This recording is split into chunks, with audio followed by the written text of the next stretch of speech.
नमस्कार। मैं मनीष स्वागत करता हूँ आपको अपने इस यूट्यूब चैनल पे।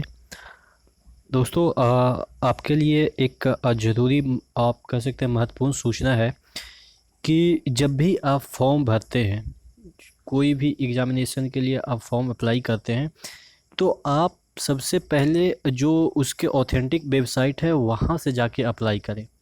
बहुत सारे आपके जो होते हैं साइट, वहाँ से आप जाके फॉर्म अप्लाई करते हैं, या बहुत सारे लिंक आपको यूट्यूबर देते हैं, या बहुत सारे फेसबुक पे आपको लिंक मिल जाएगा।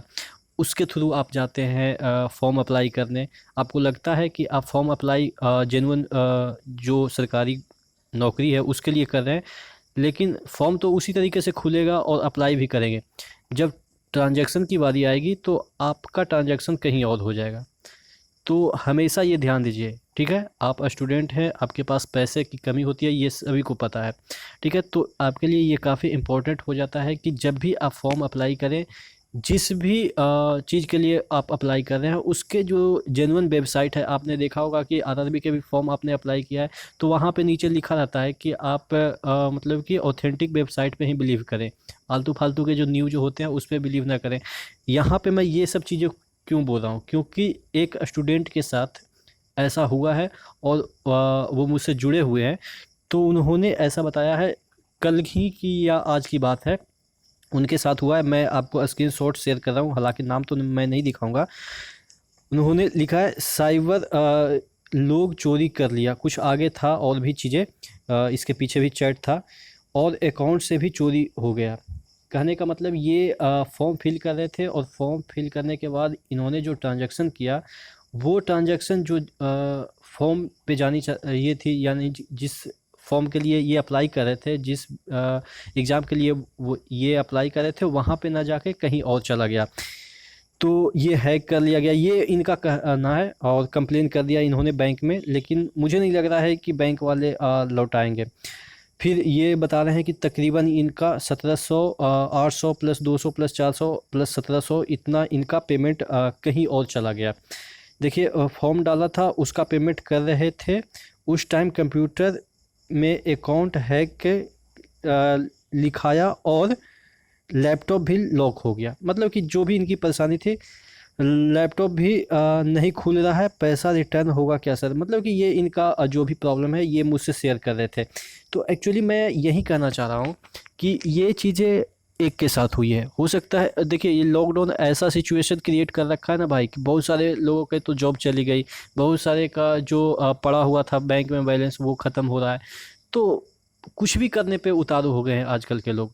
आपने सुना होगा कि फेक कॉल आती है, उसके बाद आपसे ओटीपी मांगा जाता है। ऐसा मेरे साथ भी हुआ था, इवन मैं ओटीपी शेयर करने तक चला गया था। मतलब कि एक मैं बता रहा हूँ अपना इंसिडेंट। ये तकरीबन मेरे साथ ये जो इंसिडेंट हुआ था, वो 3 साल पहले हुआ था। उतना अवेयर नहीं 3 साल पहले थे।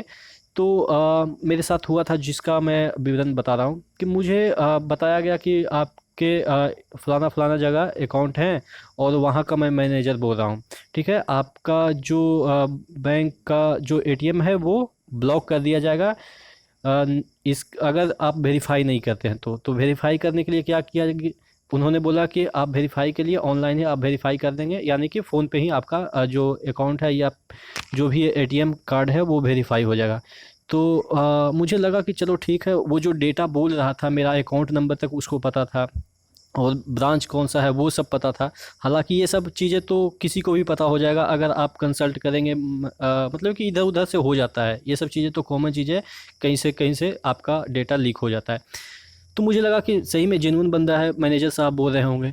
उसके बाद जब वो मुझसे ओटीपी पूछा, ओटीपी आया था, मैं जो कार्ड है उसका नंबर बता दिया कि मेरा एटीएम कार्ड इतना है।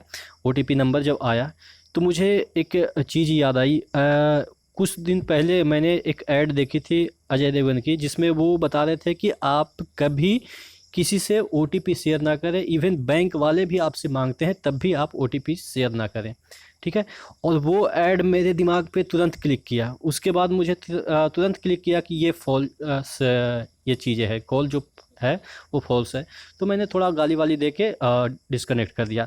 तो ये चीज़ें अब तो कॉमन हो चुकी है, ये जो चीज़ें हैं वो अब कॉमन हो चुकी है, और आप देखेंगे कि एक स्टूडेंट इसका शिकार हो गए हैं, और अब ये स्टूडेंट को आप कह सकते हैं कि पिक कर रहे हैं।